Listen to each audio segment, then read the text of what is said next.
The Impact segment tonight, what's the political prognosis for Obamacare after the November elections? The question many conservatives, Tea Party activists, Republicans, and even some Democrats are asking is this. If they take the House in November, will Republicans immediately push for an all-out repeal of Obamacare?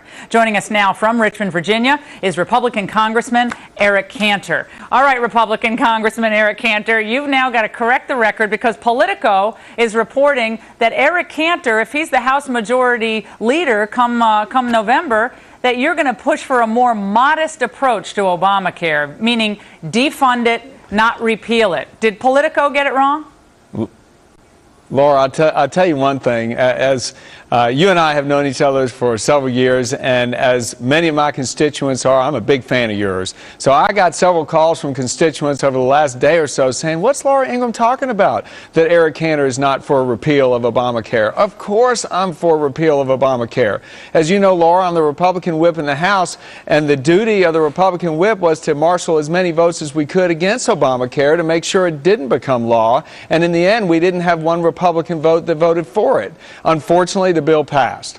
So we are faced with a situation where hopefully this November a conservative majority will regain a position in the House, and we're going to do everything we can to repeal the bill, to delay the bill, to defund the bill, to do all of the above. I mean, these things go hand in hand, Laura. Will you pledge, Congressman, if you are House Majority Leader, to see to it that a bill is brought to the floor of the House of Representatives to immediately repeal Obamacare? Will you pledge to do that tonight? Listen, without measuring any drapes about what position I will be or won't be, if I'm in a position to make that difference, absolutely I will pledge to do that. Are you kidding? Of course. I mean, listen, the discussion, I think, in the article that you were reading was about how are we going to have a comprehensive strategy to ensure that a $1 trillion takeover of our health care in this country does not occur. And it's got to go forward on all fronts full throttle. We've got to make sure initially that we are defunding every bit of the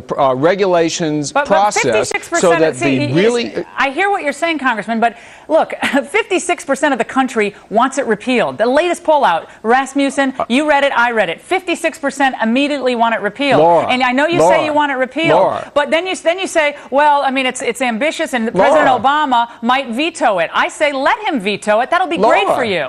Laura, absolutely. But listen, absolutely, we're going to put a bill on the floor. If I'm in a position to do it, you better believe it. Well, if you're House Majority Leader, you'll have the position to do it. If you're House Majority Leader, you will push forward the bill immediately to repeal this. Yes.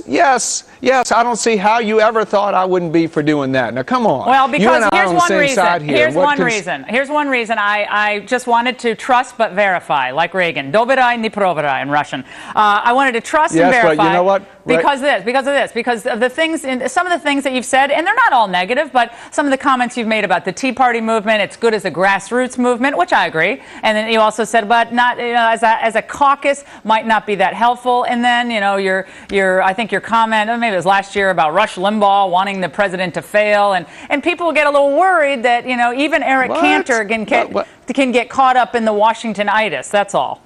Laura, you know better than that from me. We've known each other for years. Now, come on. Listen, we got to get a president in the White House who will sign a repeal bill.